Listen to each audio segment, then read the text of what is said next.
Right,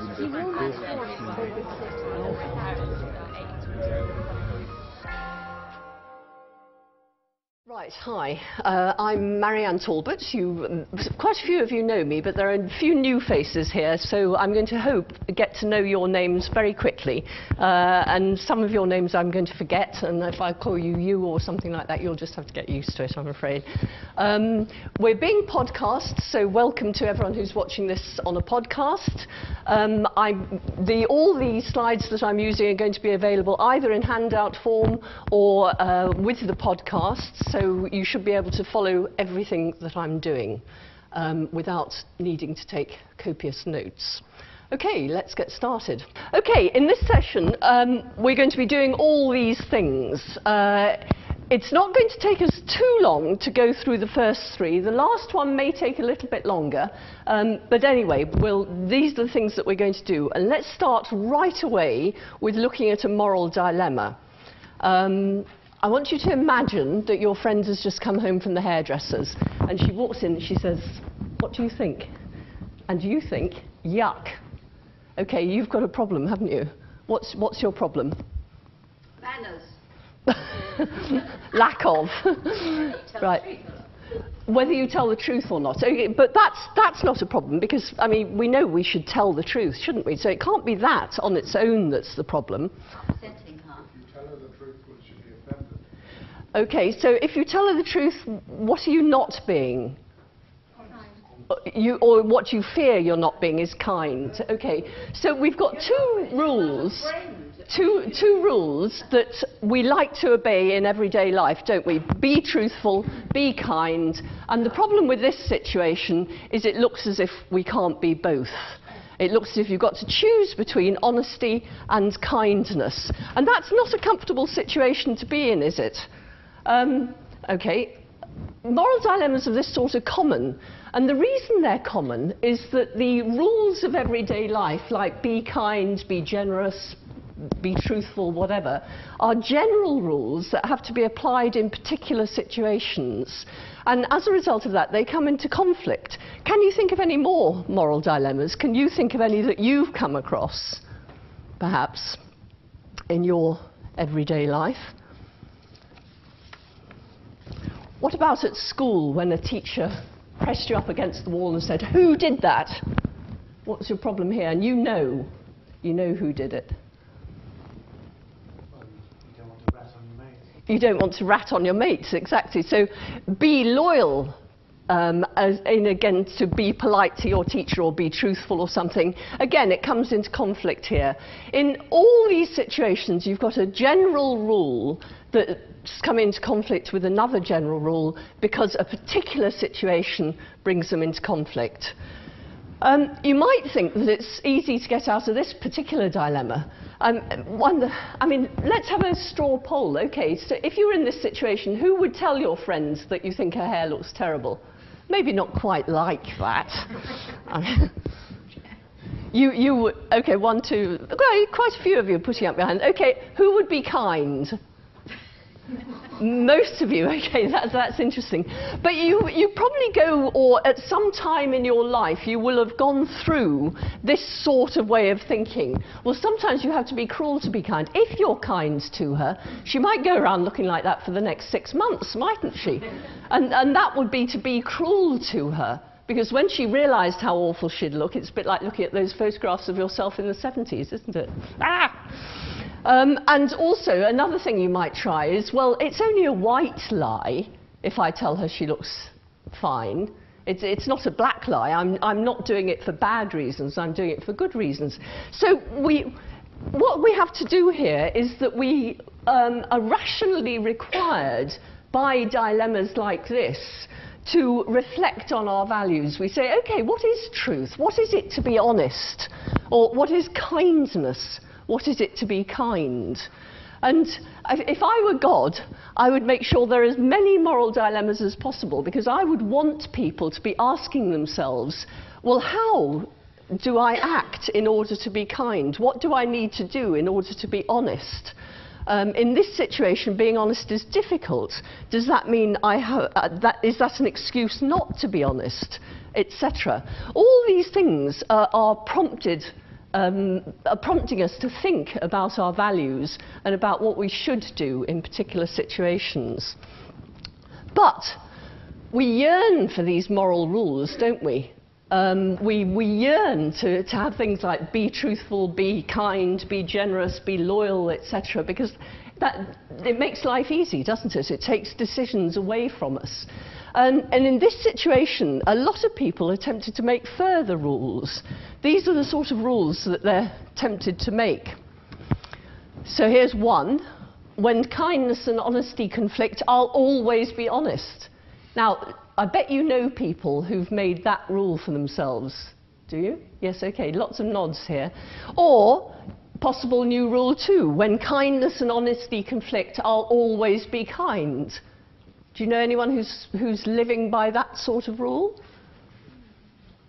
Yeah, again, lots of nods. What I say in this case of the hair, you see, you wouldn't say, if you were a friend, you wouldn't say, oh, that's, you know, I like that. You could say, well, I'm afraid it doesn't suit me, but maybe it doesn't suit my taste, but it maybe suit others. You know, you're yes. moderate. Okay, there are different ways in which you might be honest. I mean, well, actually, that's not true. And very few people are going to actually say, but a few would say, yuck. I mean, your 16-year-old son is not going to hold back.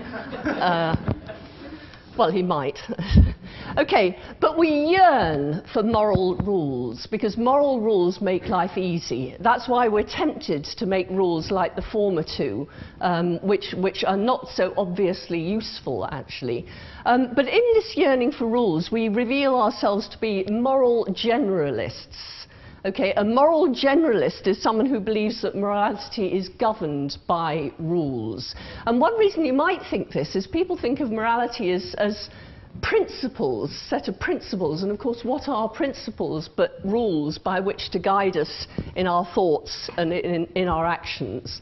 So if you think that morality is necessarily principled, and by that you mean that it's necessarily rule governed, then you're a moral generalist.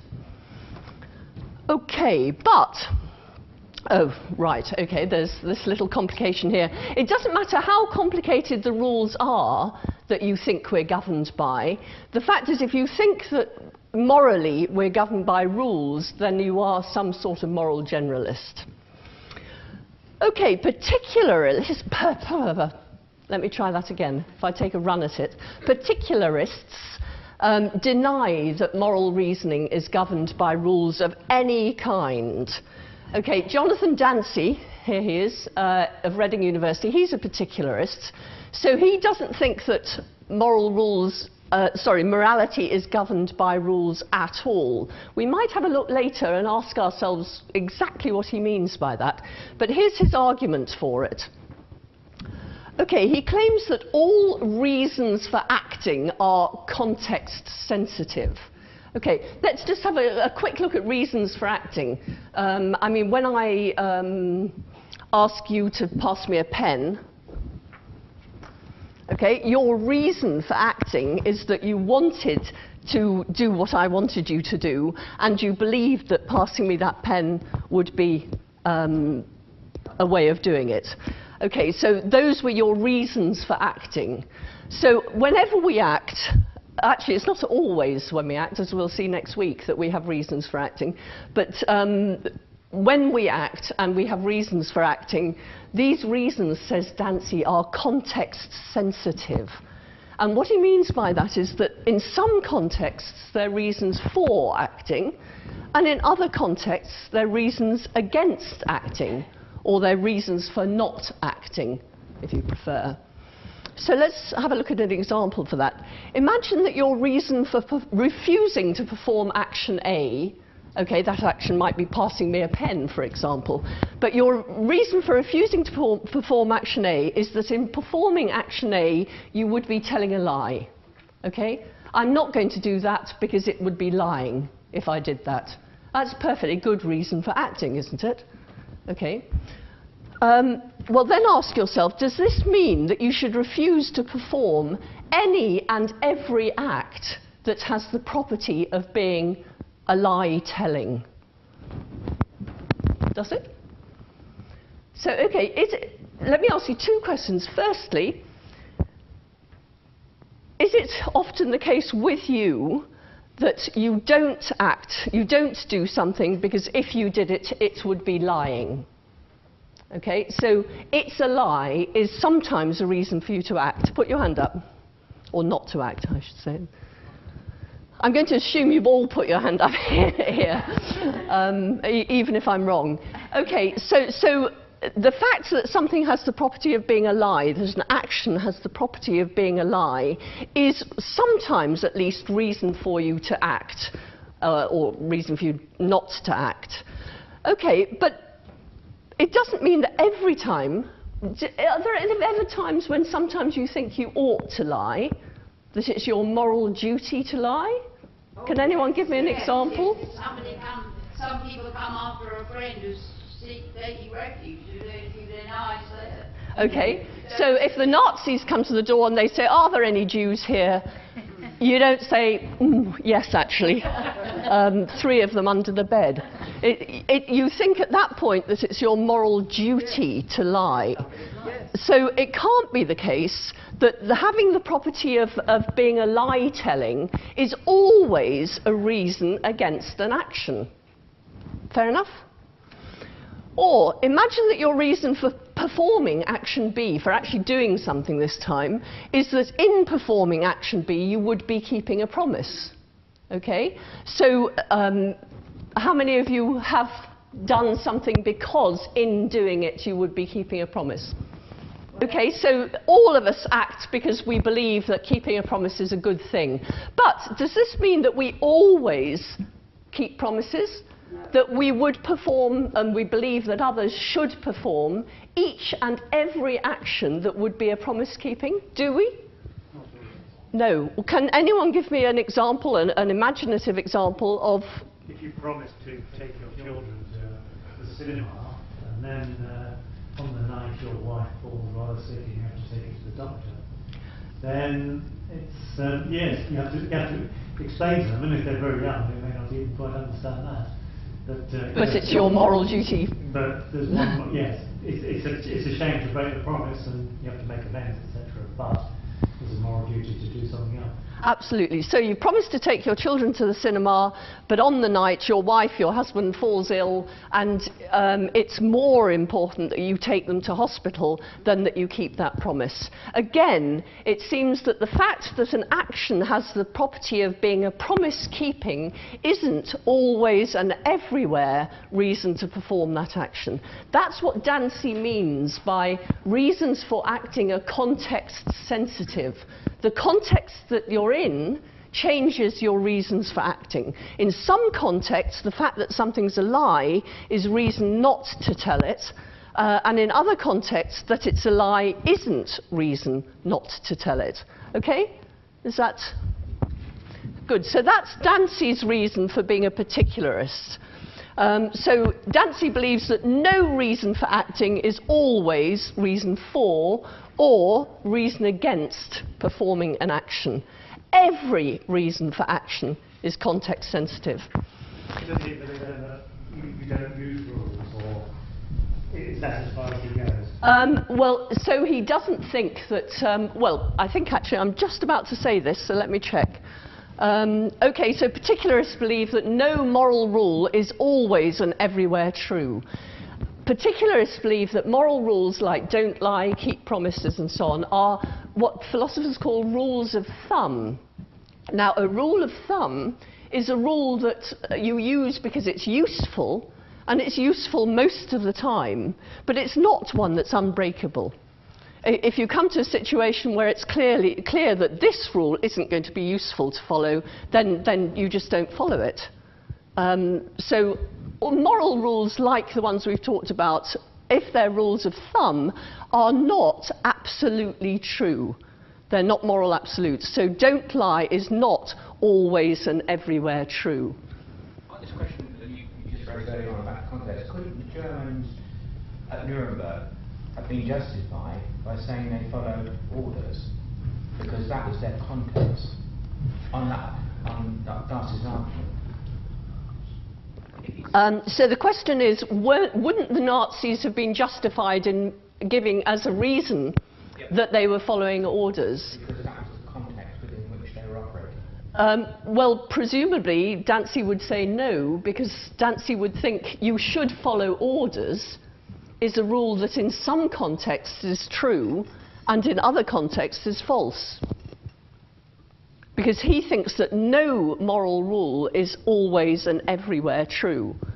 So you should follow orders, or you should follow rules, is not always and everywhere true. Yeah, I follow that, the rule bit there, but the context would have been the Germanic war machine.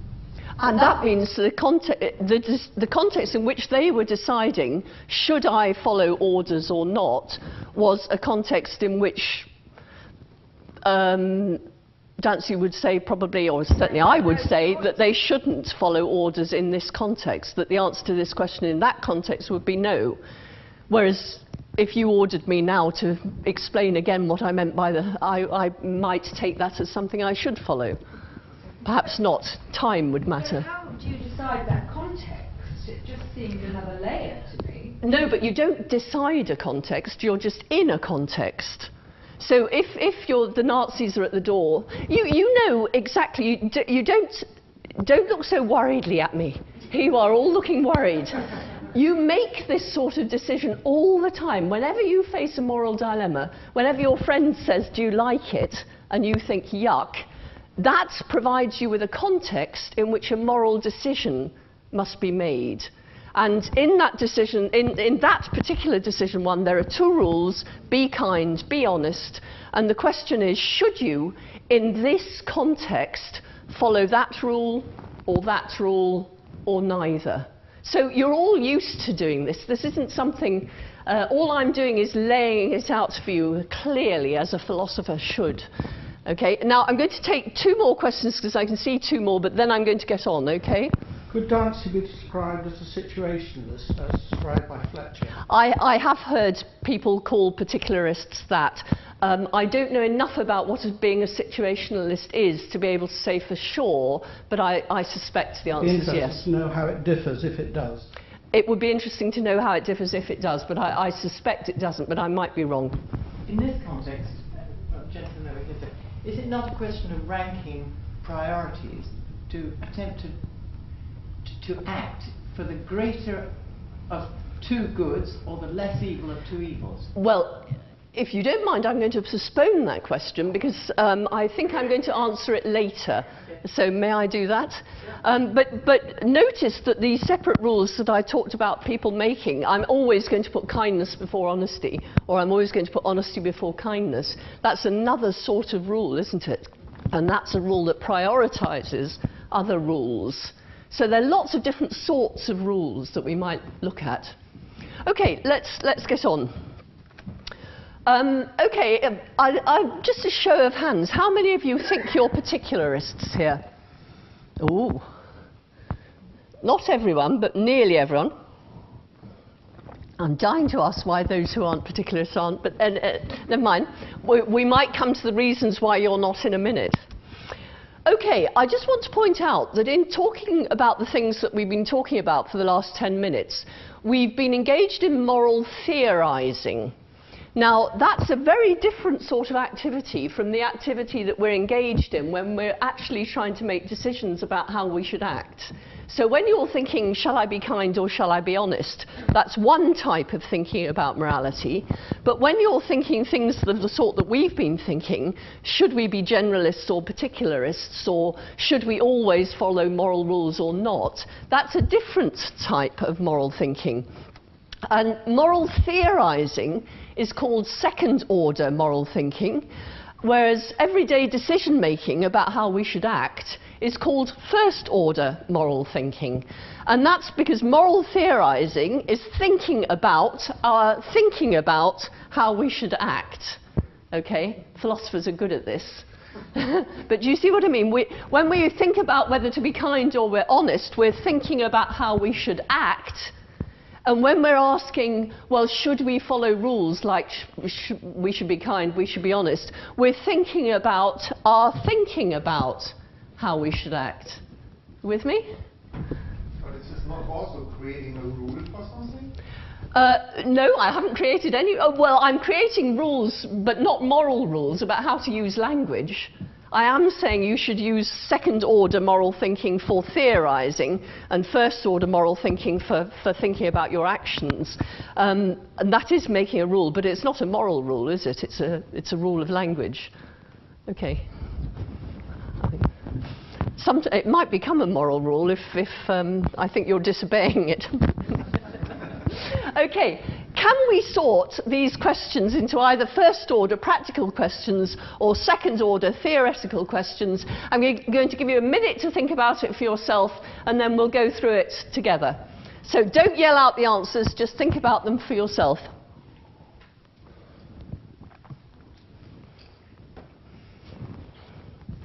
Actually, you've only got 10 seconds, so you're not going to get very far. Okay, is lying morally acceptable? Is that a first order or a second order question? Second order. The first order. Let's go over it again, shall we? Okay, first order moral thinking is asking about yourself about how you should act. Oh, I see. No. Okay? The answer is... And so if you ask, is lying morally acceptable, aren't you saying to yourself, should I feel free to lie or not? That's first. Okay? But it could Does be it- second, because if it's in a particular context, it's first order. No. If it's a general question, it's second. You're now making me question it.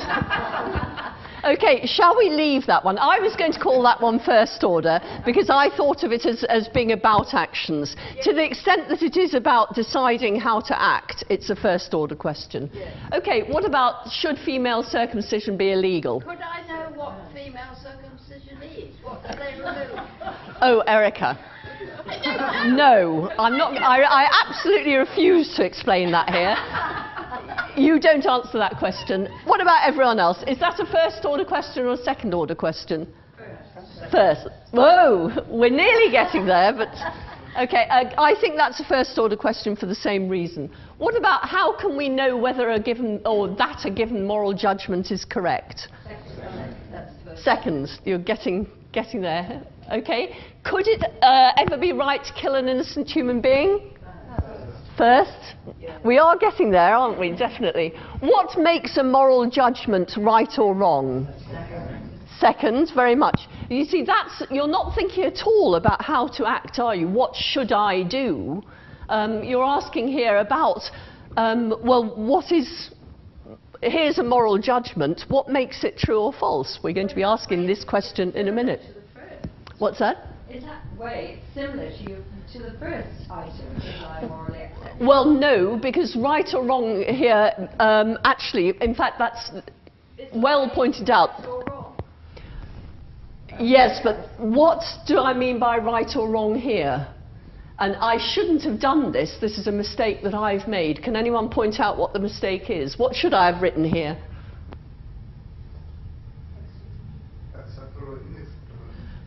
True or false, actually, is what I meant.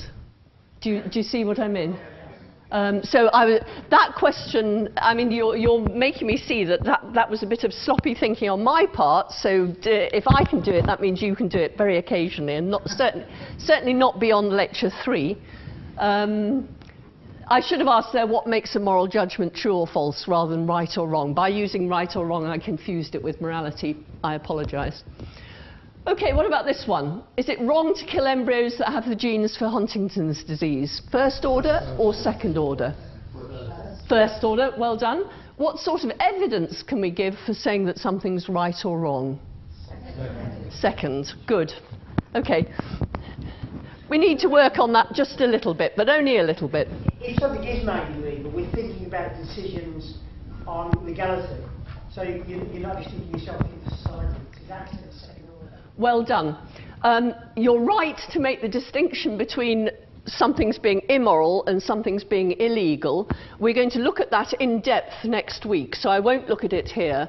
But in order to make something illegal, we're usually asking whether either it's right or wrong, because we would only want to make illegal something that's not right, or it could be a matter of practicalities, couldn't it? I mean, we've either got to drive on the right or the left, doesn't matter which, and it's certainly not a moral question.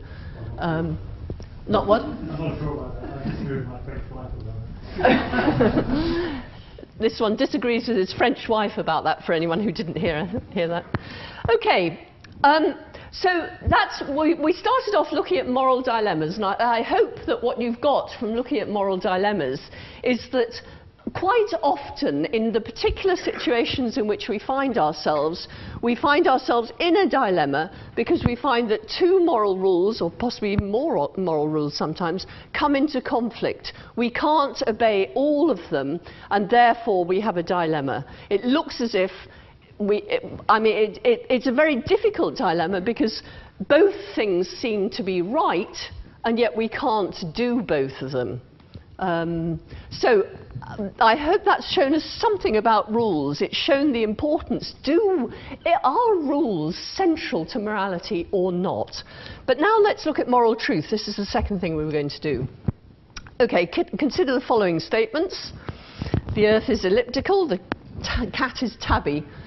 These are straightforward, true or false. If you looked at my cat Oedipus and I said, is that cat tabby? You would say yes. Yes, you would say yes, I suspect. Okay, what makes those sentences true are facts about, in the first case, the earth and its shape, and in the second case, my cat and the fact that it's tabby. Okay, straightforward. In philosophy, we talk sometimes about the redundancy theory of truth, because if you say the cat is tabby and the cat is tabby is true, in each case, you seem to be giving the same information.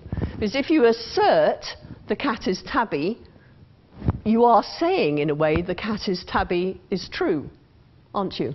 Yes. So they're straightforwardly true. I mean, there are huge problems, I should say, with the redundancy theory of truth, so we won't get into that here. But just to point out that these are very straightforward. It even sounds rather silly when I say what makes it true that the cat is tabby is that the cat is tabby. It's also scientifically verified. Yes. Yes, absolutely. All sorts of things. I should just like to point out that the cat is tabby is true because the cat is tabby. Notice that here I'm quoting this, okay? I'm mentioning this sentence and I'm saying of it that it's true because of this fact obtaining. No quotation marks around this. So here I'm using the cat is tabby and here I'm just mentioning it. Very important distinction that I'm sure is going to come up again sometime in these lectures.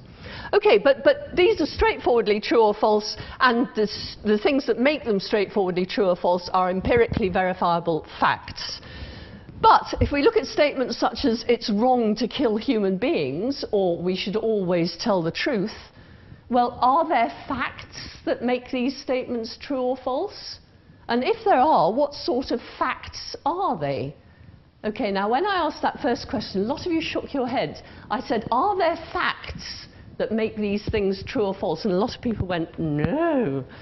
Okay, that's interesting. We've got a room full of moral skeptics, or at least a few people. It's certainly true, isn't it, that if there are facts that make these things true, they're not the sort of facts we can touch, look at, see, hear, put them in our pockets, nor can we conduct experiments to see whether it's true that lying is wrong or whatever it was that I used. And so some people think that this shows that there aren't moral facts, and a few people in this room obviously agree with them. So whereas the earth is elliptical or the cat is tabby actually, they are true or false, and they're made true or false by facts, the thought is that things like lying is wrong, or you should tell the truth, or whatever, they're not made true or false by facts, So a question arises, are they true or false at all, perhaps? Okay, well, if there are no moral facts, then perhaps moral statements are neither true nor false, or perhaps we're free to decide for ourselves whether they're true or false. Perhaps it's just a matter of agreeing with each other that they should be true or false, or something like that. Okay, a quick straw poll. Put your hands up if you think that there are no moral facts. No, don't shout out, just put your hand up. Okay, we've got a few moral skeptics and a few people who are waving at me and looking unsure. So I think that's fair enough. Okay, if you'd like to learn more about that, we're not going to talk about moral skepticism anymore, at least in this session. We might do later in the series. But here's websites that you might use to check up on it. And of course, you've got this written in your notes, so you don't need to write it down. And it'll be available with the podcast. Okay, most moral philosophers, or most philosophers, believe that there are moral facts. It is not the case that most philosophers are moral skeptics. What sort of fact is a moral fact? Well, here we are. Here are a few. We're going to be looking in this series of lectures at 4 different theories about the sort of fact that makes a moral statement true or false. A virtue ethicist believes that an action is right if a virtuous person would perform it. So it's facts about who's virtuous and what they do that make true questions about right or wrong. So lying is wrong is true if a virtuous person would accept that lying is wrong and not lie, etc. Okay, it's not a fact like the cat's being tabby, is it? Well, you can't. But it's still a fact, isn't it? Well, defining virtue. Oh yes, defining virtue, yeah. Don't worry, we're going to have great fun with these theories. We're going to devote a week to each of these theories, so we'll have plenty of time to talk about that. But I just want to point out that it's just possible that when you were thinking about the facts that make true or false moral statements, you might have been a bit parochial in your thinking about what a fact is. Because if you think a fact is the sort of thing you can see or touch or put into your pocket or that sort of thing, then you might have missed the fact that there are facts like this. Okay, non-cognitivism says that an action is right if a person with a stable and general perspective would approve of it. Okay, you might think that there's something rather similar here, but okay, and again you're thinking, I can see you thinking, what kind of fact is this? Okay, we'll look at what kind of fact this is later in the series. Deontologists say that an action is right if it falls under a rule that prescribes it. So let's do a little bit of revision, okay? I've given you 2 technical terms earlier today, and you can apply one of them to a deontologist. He thinks that an action is right if it falls under a rule that prescribes it. So a rule like keep promises or be kind. Okay, is a deontologist a particularist or a generalist? Put up your hand if you think he's a particularist. Okay, put up your hand if you think he's a generalist. Well done. Okay, good. We're getting the terminology right. A generalist is someone who believes that there are moral rules. A particularist is someone who believes that all moral reasons are context sensitive. Okay, a utilitarian, different sort of fact to make true a moral statement. He thinks that an action is right if it produces the greatest happiness to the greatest number. So telling that lie to the Nazis is the right action if it produces the greatest happiness to the greatest number. Well, there are facts about that. Let me ask you a question. Well, I'm sure I'll ask this again. Dropping the bomb on Hiroshima, was it the right thing to do or not? If you're a utilitarian, you think that it was the right thing if it produced more happiness than it took away, and that it wasn't the right thing if it did the opposite. Well, we don't know the fact of that matter, but there was a fact there, wasn't there? So there's a fact that's rather different from the sort of fact that makes Oedipus is a tabby true, but it's nevertheless a fact, isn't it? So 4 different accounts of the facts that make true moral statements. So anyone who adopts any of these moral theories is not a moral skeptic. They do think there are facts that make moral statements true, but they don't think the facts are necessarily facts that we can check empirically or that we can look at or whatever.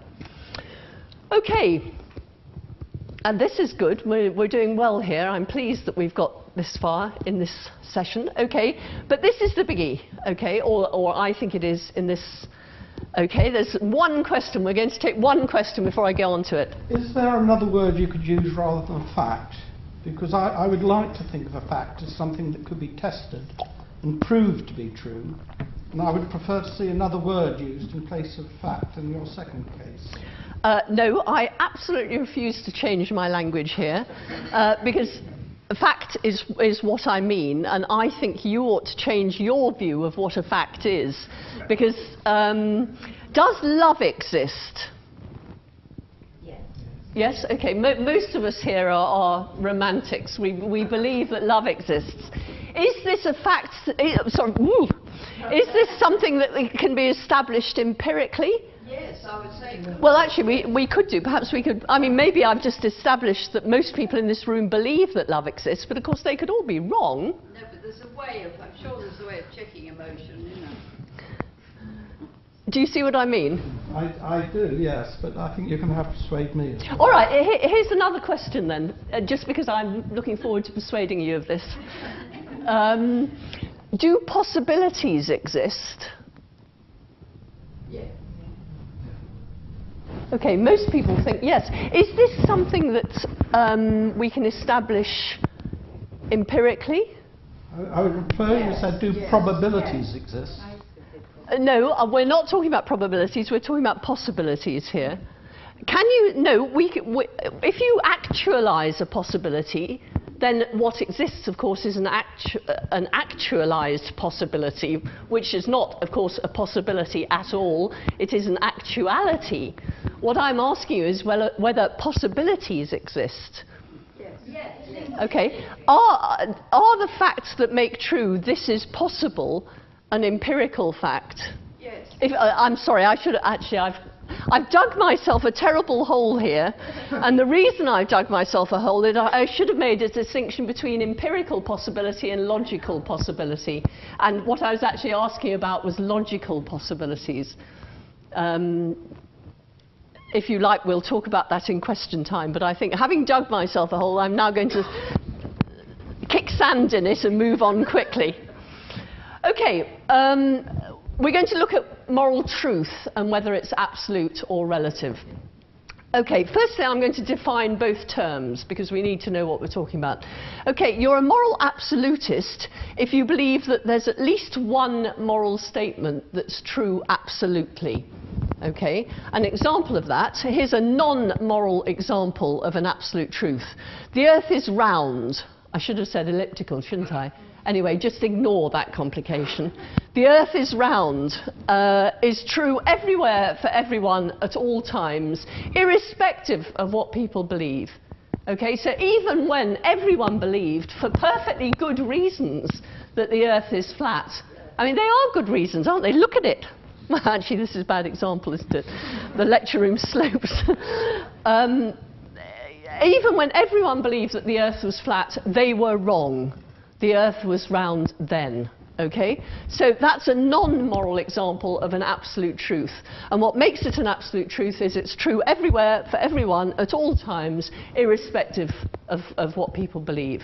So you're a moral absolutist if you believe that there is at least one. Now notice that, at least one. You don't need more than one. You just need one moral statement that's true everywhere, for everyone, at all times, and irrespective of what people believe.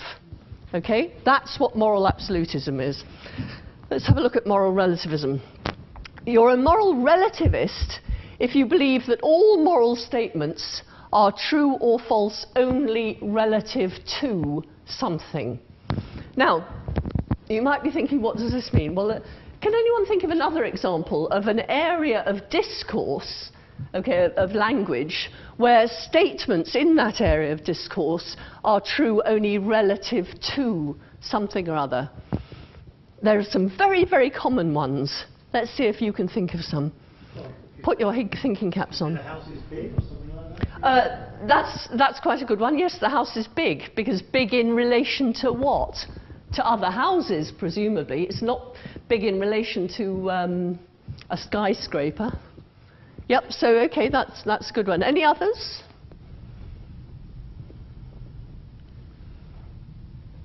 Someone's clever.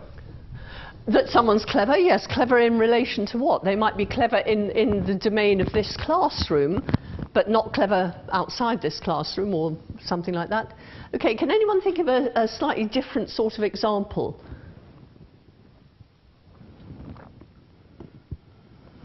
Here's an obvious one.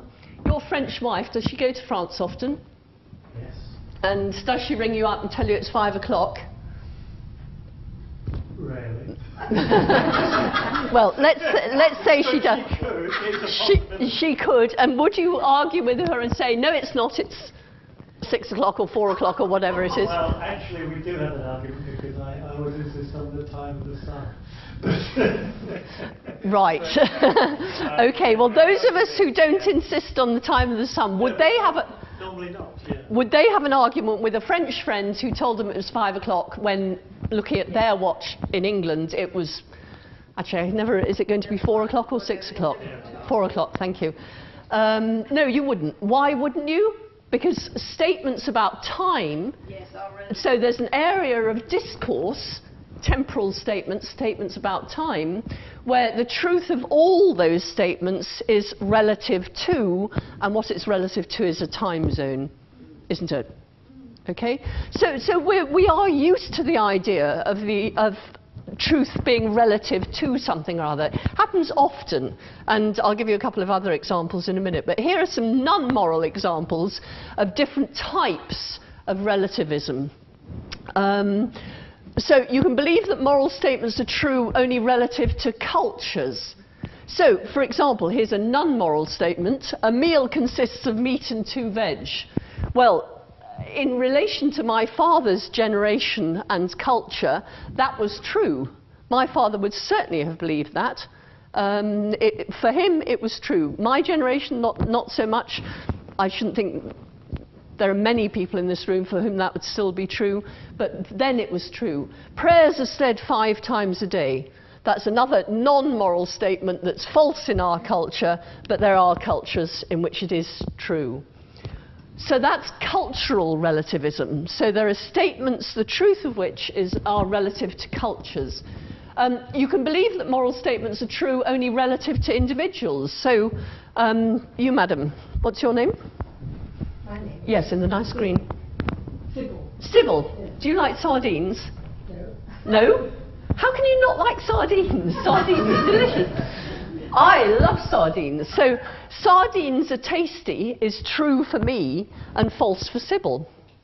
Straightforward. We're not going to argue about that, because what makes it true that sardines are tasty for me is a personal preference, isn't it?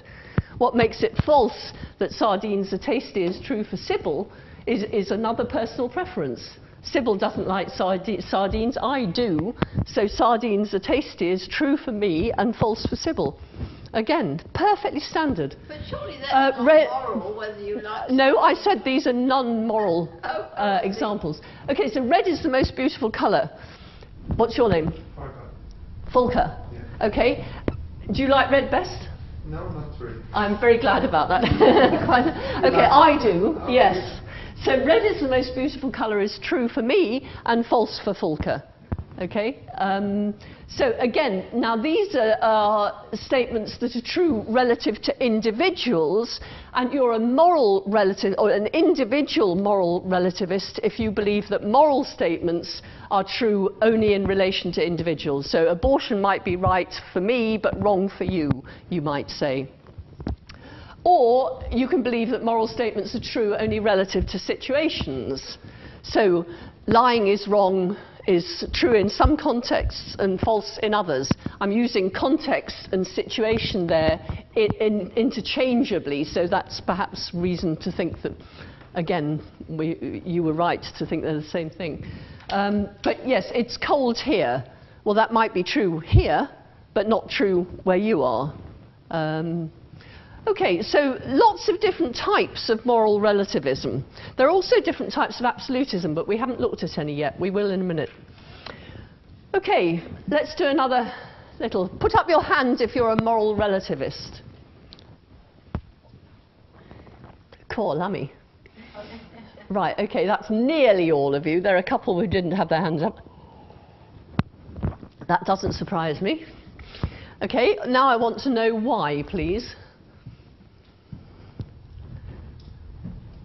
Ooh, you've suddenly gone quiet. Mario, to me, morals have nothing to do, well, they're separate from ethics. Anything moral is to do with custom, and therefore it's bound to be relative. Right, okay, there's Erica's answer. Does anyone else have an answer? What? I'm not a moral relativist or a moral absolutist. So I'm certainly not a moral absolutist. Therefore, am I therefore, by definition, a moral relativist? Good question. And I'm going to give you two answers. The first one I'm going to give you now, and it's looking at the way I've defined it, which I said that an absolutist. Hang on. Yeah. I broke my thumb recently, and the one thing I can't do is turn pages. Okay, an absolutist, at least one moral statement is absolutely true. Relativist, all moral statements are true only relative to something or other. Okay, so you tell me, look at the logical words here. You're doing philosophy now, so you've got to look at the logical words. At least one and all. So you're an absolutist if you believe at least one moral statement is absolutely true, and you're a relativist if you believe that all moral statements are true only relative to something or other. So can you be both a moral absolutist and a relativist? No, not so far. We'll have a look later on at why it's so tempting to want to say that you might be both. It'd be like saying everybody in this room is clever, and then later on I say Volker isn't clever. Sorry, forgive me, Volker. This is okay. I've contradicted myself, haven't I? I must have done, because if all of you are P, then it can't be the case that one of you isn't P, can it? No. Right, good. Let's establish that. Nothing like a bit of logic. Right, we still haven't got any answers from you, though. I'm just about to carry on moving. Okay, why? Come here, you're all clear that you're moral relativists, so I want to know why. Because I can't think of one example. So it's a bit like atheism in a way. If people fudge the issue by saying they're agnostic, but if you don't believe there's a God, but you think, well, there's some tiny possibility that there might be something like that, you can still say, well, I can't actually think of a God. So Right, okay. So you're arguing from exhaustion. You've had a look at all the moral statements you can think of in your mind. You can't see any of them that are absolutely true, and therefore you're inclined to think you're probably a relativist. None of them pass the test. None of them pass the test, okay. I should imagine that quite a few of you think exactly that. Any other arguments for moral relativism of some kind? Generally, one would think that it's wrong to kill somebody, but there are instances where it could be. Good. You used the word instances. Would you change it for one of two other words that we've used in this context? I'm putting you on the spot here, and that's rather not very fair. Okay, situations or contexts, exactly so. So usually we'd say it's wrong to kill, but you can imagine you're saying contexts or situations in which it wouldn't be wrong to kill. And I think we probably could all imagine such situations. So do you see that using Dancy's argument, actually, aren't you, to say that the rule, don't kill, is not a moral absolute? Good. Okay, so you're going something for situation relativism, aren't you? You're saying that moral rules are nowhere, always and everywhere true, because there are always situations in which they're false. Okay? But what is the case that it's not wrong to kill, or is there another reason to do it? This could be that you say it's wrong to kill, but there is a reason to do it anyway. It can't be both wrong and right to kill. And if you're in a situation where it looks as if you ought to kill someone, it looks as if that's a situation where it's not wrong to kill that person, doesn't it? Well, if you have, where have I put my pen? We've often got different reasons for doing the same thing. Yeah, but it's not right. But if you say, okay, here, this is the class of actions that are killings, okay? Each one of these is a killing. If you say all killing is wrong, then you're saying of each of those that it's wrong. Okay, then you come to this one and you think, oh, actually I ought to do this. Unless I kill Sybil, a bomb is going to go off that'll kill everybody in continuing education, or worse, everybody in Oxford University. I mean, obviously she's got to go, hasn't she?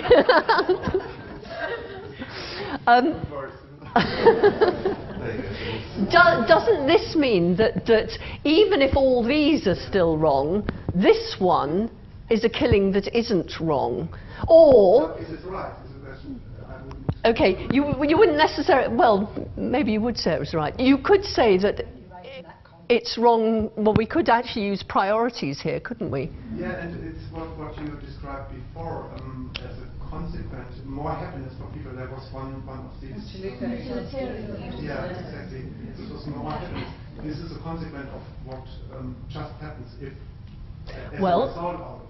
It's true that no utilitarian is going to accept that, because a utilitarian won't accept, because he would think that if a killing produced the greatest happiness for the greatest number, as I'm sorry, Sybil, this one would, then it wouldn't be wrong.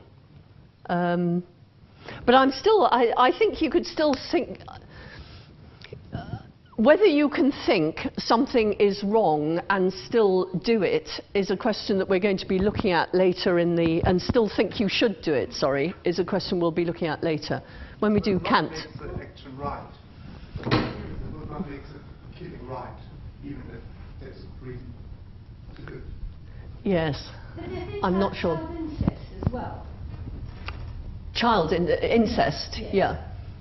And, you know, really horrendous paedophilia.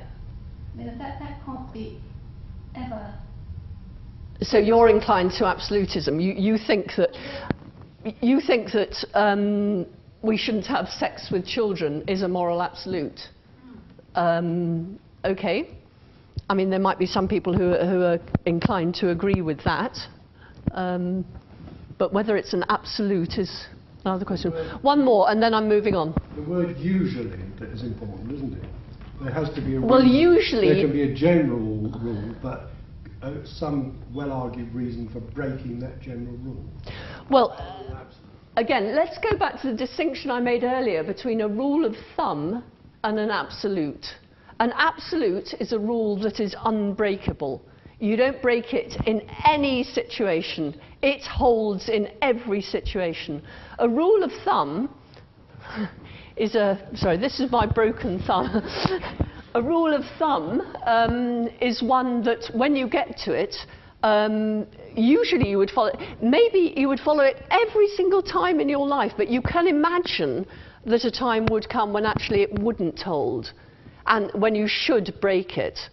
And if you believe that, then you believe it's a rule of thumb, not an absolute. Okay? So if you think you usually shouldn't kill people, then you don't think all killing is wrong. You're not an absolutist about killing. You have a rule of thumb, or at least I hope you do, that killing is wrong. On the whole, you wouldn't kill anyone. But you can imagine a situation where maybe killing would be the right thing to do. Perhaps the Sybil one is the one in point. OK, you still haven't given me many arguments, but luckily I prepared a few myself earlier. OK, here are some arguments for moral relativism. Some people believe that we should be relativists because all moral views should be respected. So, if you believe that abortion is right and I believe that abortion is wrong, I must respect your view and think that abortion is right for you and wrong for me. So that's why we might be relativists. Or we might think, well, different people differ in their moral beliefs. So you think abortion is right. Sorry, this is getting to be a bit of a hackneyed example, isn't it? Okay, you think killing is right and I think killing is wrong, and you know, it's entirely up to you. So, you know, you carry on believing what you believe. So we become individual relativists at this point. Or we think that different cultures differ in their moral beliefs. So the Somalians, I understand, believe that female circumcision is right. In England, we tend not to think that. But who are we to say that the Somalians are wrong? You know, they're right for them, we're right for us, and so on. And the last one that you did give me, different situations make different moral demands on us. So these are all arguments people have given me at different times for being moral relativists. Let's have a look at each of them. So there. Okay, the first argument is actually self-defeating. It's logically self-defeating. It tries to derive moral relativism from a moral absolute. So, for example, all moral truths should be respected. Therefore, moral relativism is true. You've got a problem here, haven't you? Because if you think of that as always and everywhere true, then that's false. And if you think of that as true, then that's not always and everywhere true, is it? So one or the other of those has to be false, and you've defeated yourself in this argument. This is, you may have heard of a philosopher called Bernard Williams. He calls this vulgar relativism, and he has a very, very short, very pithy piece that if you want to read, email me and I'll pass it on to you. But it's, he calls it vulgar relativism. You cannot go from the belief that all moral beliefs should be respected or all moral truths should be respected. I should have put beliefs in there, that's really irritating. In all your handouts, would you cross that out and put beliefs rather than truths, because I'm angry with myself for putting that there. Otherwise, it is the argument known as moral vulgar relativism. Okay, so that's the first argument. Here's the second argument. Different people differ in their moral beliefs. Well, yes, but this assimilates moral statements to statements of personal preference. So it was Sybil who doesn't like sardines, strangely, and I do. You know, she has one personal preference, I have another. But if Sybil said to me, well, I don't like kindness, I would think, eh? I'd think, oh, she's trying to be clever here, or something like that. I wouldn't actually believe her, or if I did believe her, I'd shun her, and so would you. Because actually, morality matters to us far more, doesn't it, than whether people like sardines and so on. Volker, you and I may argue over the painting of a room, so you don't want it red, and I obviously do, it being the most beautiful colour. But unless we're painting a room together, you're quite happy to let me have red as my favourite colour, I assume. Thank you. The other thing is that if you say, well, OK, I think abortion's wrong, you think it's right. Actually, if I think abortion is wrong and you think it's right, your belief contradicts mine. They cannot both be true. One or the other of them must be false. So I'm sorry, one or the other must be false unless we're going to relativize truth. But why should we relativize truth just because we don't want to say that other people are wrong?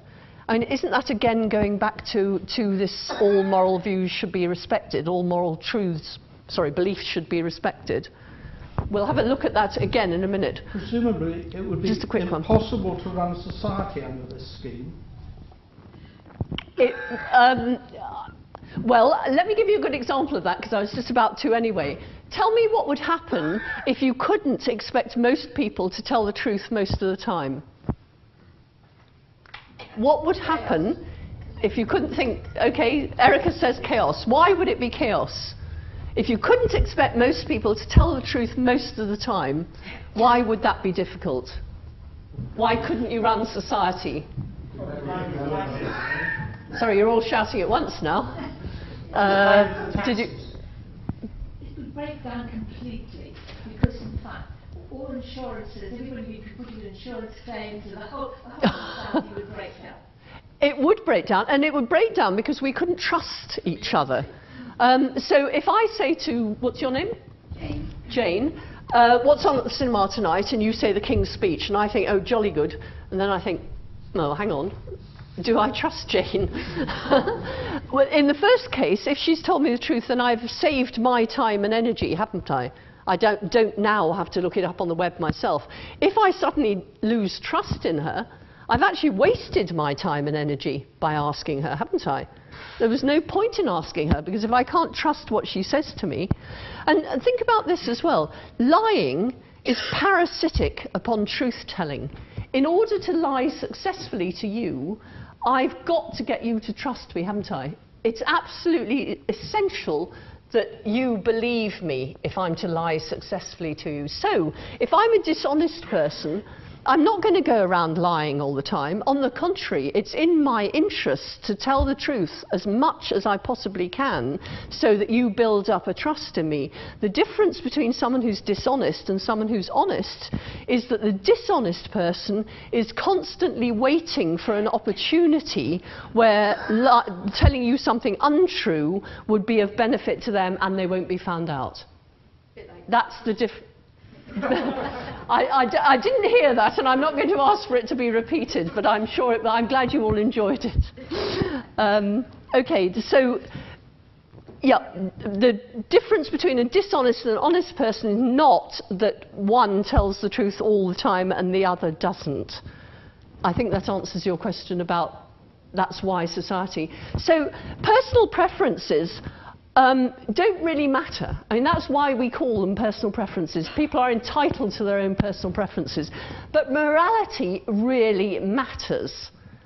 Without people following rules like don't lie, don't kill, etc., society would collapse. I mean, we still haven't said anything about whether they're absolutely true or only rules of thumb at that point, but the rules are necessary. And also, it ignores the possibility of moral error. The fact that, you know, okay, Sybil's wrong to not like sardines, obviously, and you might be wrong to think abortion is right or is wrong or whatever it was. Okay, let's look at the third argument, which different cultures differ in their moral belief. This ignores the possibility that different circumstances might generate different beliefs. Have we got any biologists in the audience? Not a one. Okay, never mind. I don't think this question is going to be difficult for even non-biologists. If I have two genetically identical seeds, and I put one in John Innes number 3 seed compost or whatever it is, and I water it just the right amount, and I put it on my windowsill, but I shield it from the direct sunlight and so on. And the other one I stick in some garden soil and put in the airing cupboard and water it just enough to keep it alive, but I don't do anything else. Are they going to look very alike after about 6 weeks? They're not going to look alike at all, are they? Does this stop them being genetically identical? No, of course it doesn't, because nature and nurture go together to make up what the plant looks like after 6 weeks. In the same way, you might have different circumstances. The Inuit, I believe, there was a time when they believed that their elderly should be gently put to death just allowed to slip under the ice. Well, we don't believe that. We keep ours alive as long as possible. You might think that we're wrong in this, but anyway. Perhaps if we lived where they lived, when they lived there, we would think that they were doing, that we should do what they do. In other words, we can understand what they're doing. Is there a higher order value, perhaps, that we can see the Inuit observing, that we too observe? Do you see what I mean? But in different circumstances, generate very different behaviours. So respect the elderly, perhaps, care for the elderly or whatever, might come out in two very different behaviours in very different circumstances. And again, the possibility of error is a problem. If you're going to say that the fact Somalians believe that female circumcision is acceptable and we believe it isn't, but they're right and we're right, so, you know, relativism holds, that means we can't turn around to a culture and say you're wrong. Because you can't, if you can only be wrong within your own culture. Okay, it makes no sense to say of another culture that it's wrong if cultural relativism holds. And just, there's another, the second and third arguments might rest on a confusion between P and believing P. And I do like to get logical blunders out of the way. So let me give you a demonstration. Okay, what's your name? John. The last two times I've asked who's called John, and nobody has put their hand up. It's sod's law that there should be a John sitting in the third row this time. Okay, John believes that Marianne is wearing black. Is that true? Yes. Okay. Notice that there's one sentence embedded in another sentence. Okay. Marianne is wearing black is one sentence. That's the embedded sentence. And John believes that Marianne is wearing black is an embedding sentence. Okay. And going back to look at facts that make it true, what's the fact that makes the embedding sentence true? John believes that Marianne's wearing black. Well, no, it's his belief. It's a fact about John, isn't it, that makes it true that John believes that Marianne's wearing black. We don't know what sort of fact it is. This is difficult stuff, but it doesn't matter. We can just say it's because John believes that Marianne's wearing black that that sentence is true. What makes the embedded sentence true? Marianne is wearing black, as people said. Okay, now let me ask you, is it possible that that's true and that's false? Yeah, okay, John might have a false belief. It might actually be dark blue. Or it might be that the lighting's weird here or something like that. Okay, could they both be false? Yeah. Yeah, maybe he hasn't formed any beliefs. He meant to come to this lecture but actually didn't. So he hasn't formed any beliefs about what I'm wearing. And I'm not wearing black because it's actually dark blue. Okay, so they could both be false. Could they both be true? Actually, that's probably the current situation, isn't it? It's true that John believes Marianne's wearing black, and it's also true that Marianne's wearing black. And now I can't remember which the fourth possibility is, but which is it? That would be false and that would be true. Okay? Is that possible? Of course it is, because John might not have come here today. He may have decided, and so he's formed no beliefs at all about what I'm wearing. But it's still true that I'm wearing black. Okay, so the important thing to realise is that the truth value of the embedded sentence and the embedding sentence vary completely independently of each other. Now let's have a look at. Okay, if I now say Marianne is wearing black is true for John. Okay, that's ambiguous. It could just mean John believes Marianne's wearing black, Or it could be that Marianne's wearing black is true for him. I mean, actually, we don't like to think of that, because whether I'm wearing black seems to be an objective fact about the world, not anything that could be made true by his believing it. But, so, P is morally acceptable for S is ambiguous. It could mean S believes P is morally acceptable, or P is morally acceptable for S. Let's have a look at a couple of examples. Mugging elderly ladies is morally acceptable for Fred. Okay, that could mean Fred believes that mugging elderly ladies is morally acceptable, or it could mean that mugging elderly ladies is morally acceptable for Fred.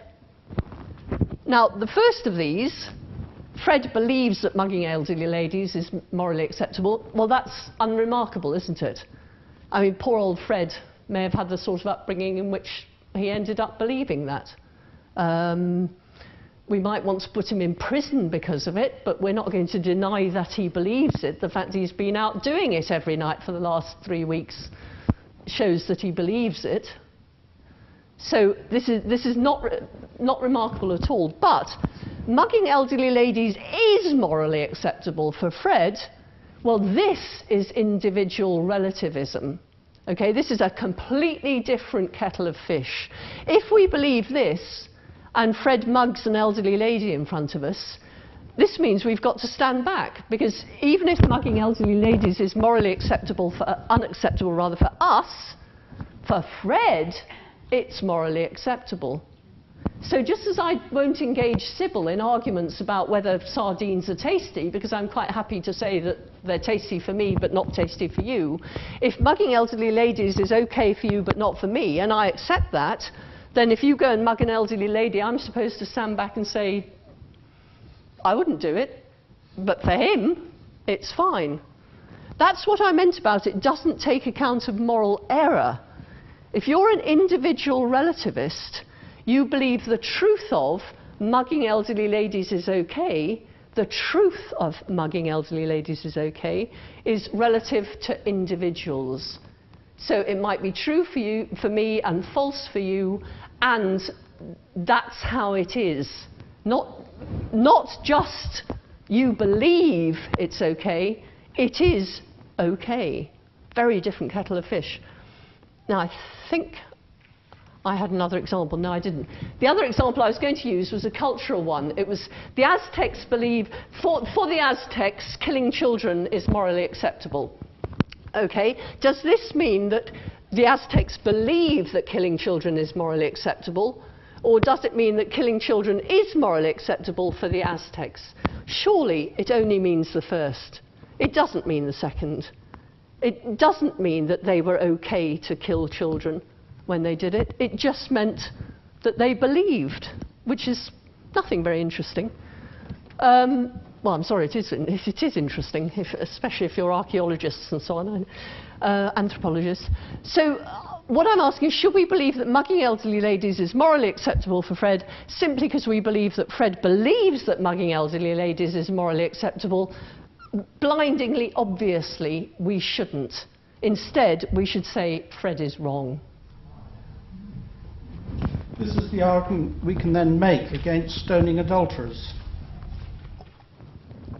We can certainly say that stoning adulterers is wrong, you mean? Yes. Yes, absolutely. We don't say stoning adulterers, you know, well, you believe stoning adulterers is okay, we don't believe stoning adulterers is okay, but morality is culturally relative, so that's okay, you carry on, mate. Cultures believe that it's acceptable to stone adulterers, but I guess most of us here wouldn't. And I've always found it difficult to make that argument, but this is the argument you now can make against that. Well, perhaps I'll come back to what you're saying later on. We're actually running out of time. Let me move on, but I think I will address that. Just want to move on. We've looked at the first three arguments for moral relativism. Now let's look at the fourth. Do you remember that was different situations make different demands? The fourth argument assumes that the only form of moral absolutism on offer is what I'm going to call lower order absolutism.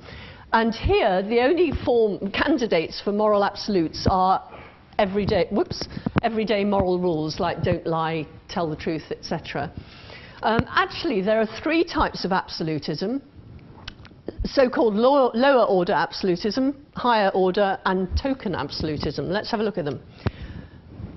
Okay, I think that's fairly straightforward. Okay, here's higher order absolutism. Oops. Yes, okay, if you're a particularist, you deny lower order moral absolutism. You don't think that things like don't lie, keep promises are everywhere and always true. You think they're rules of thumb. Okay, higher order absolutism is the belief that moral absolutes are rules like this. Produce the greatest happiness to the greatest number. That's the utilitarian rule. Or treat others as ends in themselves. That's the deontological moral rule. We'll be looking at both of these later on. But can you see these are completely different sorts of moral rules? And whereas don't lie, keep promises are very good school rules, aren't they? These are lousy school rules. I mean, you wouldn't have those up in the hall saying everyone's got to obey those, because you'd have everyone going, eh? As somebody said earlier, in connection to virtue theory, well, what is a virtuous person? Well, you might ask... one unsuitable for a school, treat others as ends in themselves. Well, because there are not many 11-year-olds who would know what it would be to be an end in themselves. The whole age range, doesn't it? I mean, yes, but you don't want to set rules that are only going to be obeyed or understood by the sixth formers. Use that language, but I mean, the meaning is clear. Anyway, the higher order absolutism is the belief that these are moral absolutes. And token absolutism is the belief that moral absolutes are imperatives about token actions. Okay, type token distinction. If I wrote on the board, let me do it. Where's my pen?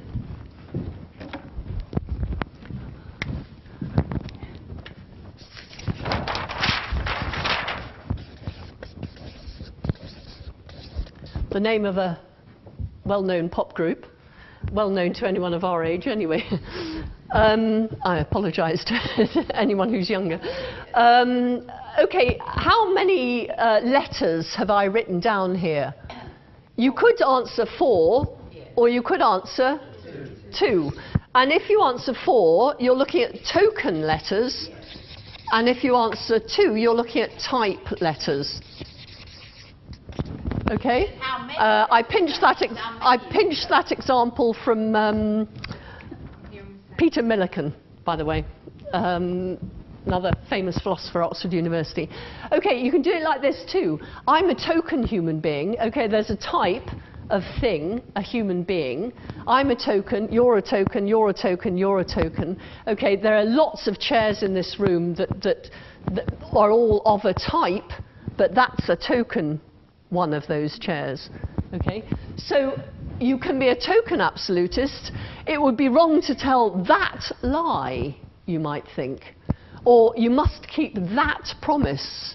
So you're not an absolutist about all lies, but when it comes to a particular lie, you are. So let's move on. Higher order absolutism and token absolutism go together. If it's absolutely true that we ought to produce the greatest happiness to the greatest number, or treat others as ends, then it's going to be absolutely true in any given situation that we should perform whichever action produces the greatest happiness to the greatest number or treats others as ends. So the Nazis are at the door. Where are the Jews, they say? You could tell them where the Jews are, but you think, actually, my aim, my job is to produce the greatest happiness, the greatest number. In this situation, it will only produce the greatest happiness, the greatest number if I say there aren't any Jews here. So telling that lie, there aren't any Jews here, at this occasion, in this context, in this situation, is the right thing to do. Do you see what I mean? Higher order absolutism and token absolutism go together, even if don't lie is nothing more than a rule of thumb. And higher order absolutism and token absolutism together may explain, firstly, why lower order rules are not absolutely true, and also why lower order rules are important. Here's the first one. Lower order rules are not absolutely true, because if telling a lie in a given situation wouldn't promote the greatest happiness of the greatest number, or respect others as ends, then we ought not to tell it. But if it would promote the greatest happiness of the greatest number, or respect others as ends, then we ought to tell it. So why is don't lie nothing more than a rule of thumb? Okay, why is it sometimes true and sometimes not true? Answer, because the thing that's always and everywhere true is we should produce the greatest happiness of the greatest number. And sometimes, or mostly, lying doesn't produce the greatest happiness of the greatest number, but in this situation, it does. Therefore, we should tell this lie. So higher order absolutism plus token absolutism explain why lower order absolutism is false. And lower order rules are important because if we see many situations in which token lies are absolutely wrong, okay, so mostly lying is wrong, isn't it? And only a few where they're absolutely right, then don't lie becomes a useful rule of thumb, doesn't it? And where we go wrong is in thinking that it's absolutely true, not in thinking that it's generally true, usually true. That is true. Sorry. And another reason we might think of lower order rules as important is that when we were children, we were all taught lower order moral rules as if they were absolutes. Tell me why. Well, it makes life easy, doesn't it? And we don't say, darling, you know, what you've got to do is produce the greatest happiness, the greatest number. What you've got to do, darling, don't tell lies. And of course, when your child catches you lying, the first time and says, Mummy, you just lied. At that point, you sort of backpedal, don't you, quite quickly, and you explain to the child that lower order moral rules are da-da-da-da.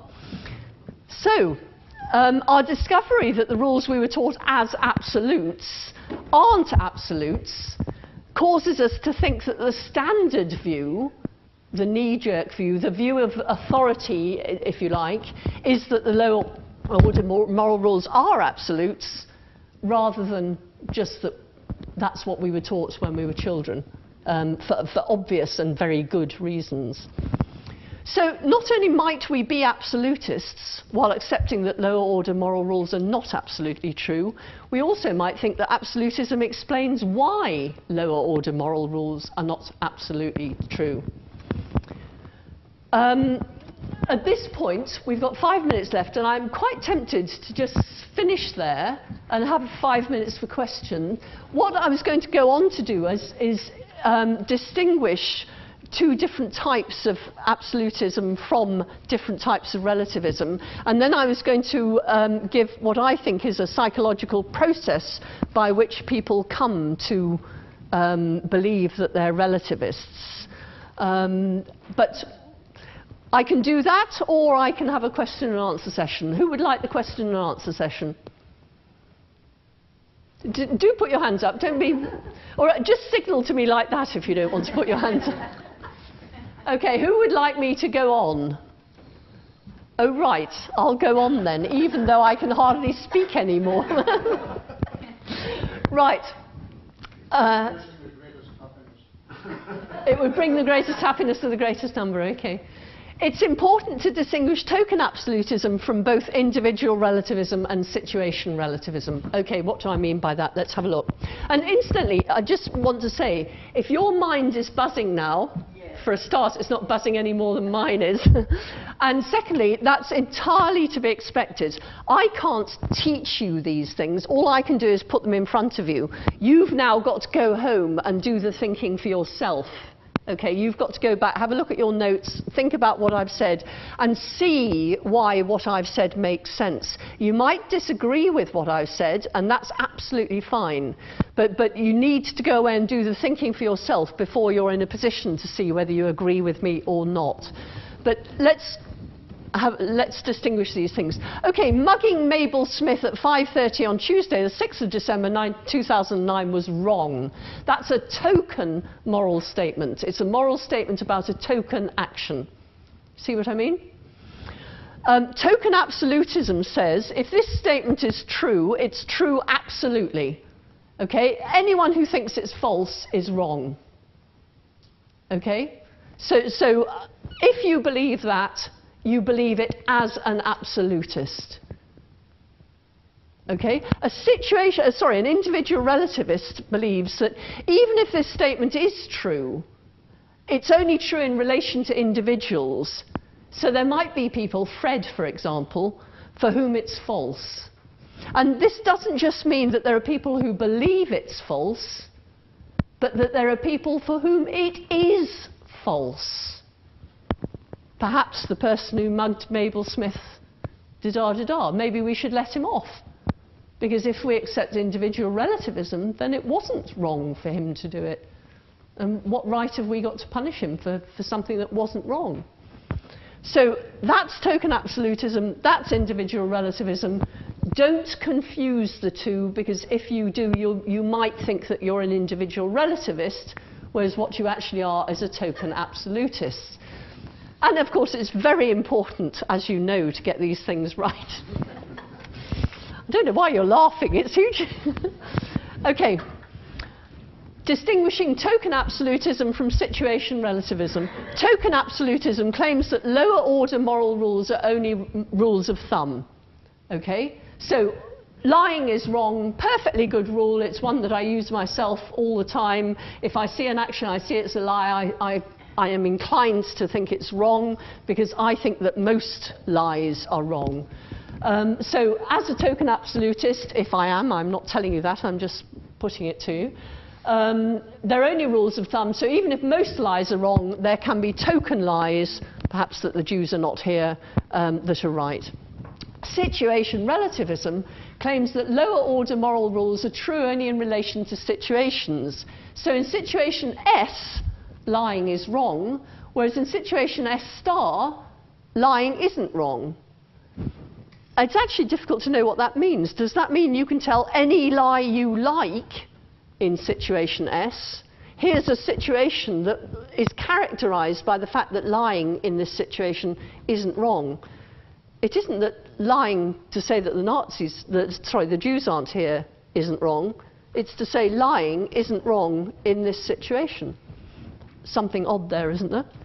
Again, I'll leave you to think about that. Here's the process. Now you're getting very jerky about your parking meter, aren't you? I'll try and move quickly. Okay, I think that our knee-jerk moral relativism is a combination of several of the errors that we've examined, and often the result of the following process. This is the process, and I'm going to go through it, so I'm not going to give you time to read that, but I am going to discuss each of those briefly. Right, abortion is wrong is controversial, isn't it? I mean, we all accept that this is, some people believe this, some people don't believe this, and so on. Best explanation, I believe, of this is that abortion is wrong is a rule of thumb. Okay, it's generated by beliefs about whether abortion promotes the greatest happiness, greatest number, or treats others as ends, and so on. And so on. But the fact is, it is controversial. Some people believe it, some people don't. You might think, well, actually, nobody needs to believe it as an absolute. Perhaps we can all believe it as a rule of thumb. Anyway. Respect for each other leads to reluctance to disagree. Oh dear, Sybil thinks that abortion is wrong and I think it's right. But dear old Sybil, she's a nice old bat. Sorry, that's what I used to call my mum. It was meant very affectionately. Well, hang on a second. What we've got here, what seems to be vulgar relativism. Because actually, I don't think that disagreeing with somebody is a sign of respect. If you say P and I believe not P, actually, I show my respect for you by saying, oh, that's interesting. You believe P, I believe not P. Maybe I'm wrong. Why do you believe P? Tell me your reasons, and I'll tell you my reasons for believing not P, and maybe we'll both discover that we're wrong. Or maybe we'll discover that you are right and I am wrong, or maybe... So how can it possibly be disrespectful to disagree with someone? It may be disrespectful, we may agree with them in a way that disrespects them, But it doesn't disrespect somebody just to disagree with them, does it? That's the second move in the process. Third one is that, okay, having done this, having said, well, I respect Sybil, therefore I'm not going to argue with her, abortion must be right for you and wrong for me. Or the other way around, I can't remember what I said before, but it doesn't matter. So here, can you see that the logical blunder threatens? Now I'm thinking that, well, okay, Sybil believes that abortion is wrong, I believe that abortion is right, but that's merely a statement about what we believe, not about the truth of our beliefs.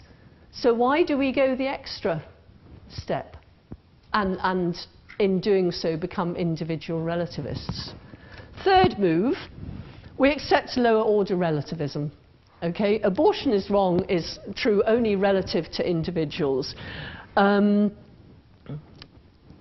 Okay, so we go from the unremarkable belief that I believe abortion is wrong, you believe abortion is right, to the relativistic belief abortion is wrong for you and abortion is right for me. And actually, if you think about it, both of these are hugely controversial, because even if I accept that abortion is right for me, I would certainly think that there are times when it wasn't right. If I choose to have an abortion at 8.5 months because I want to go on holiday, you know, is abortion right for me then? Well, surely not. It seems as wrong for me then as I would think it is for, or Sybil might think it is for other people. And we might then go from lower order moral relativism to the belief that all moral truth is relative, either because we're ignorant of or because we're ignoring the possibility of higher order or token relativism. So do you see what I've done is I've taken us through a psychological process by several quite easy and easily explained steps by how we get to beliefs in relativism that are actually not justified at all.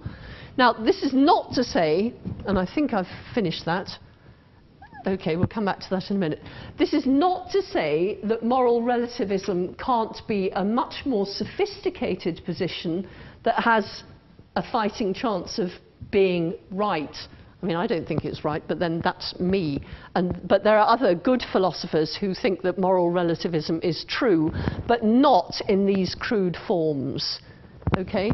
What I want you to do, if you can, if you've got time, if you haven't, it doesn't matter, go home, look at your handout, work through what I've said, and see if you can see where the errors come in. That'll do you. That's all you need to do.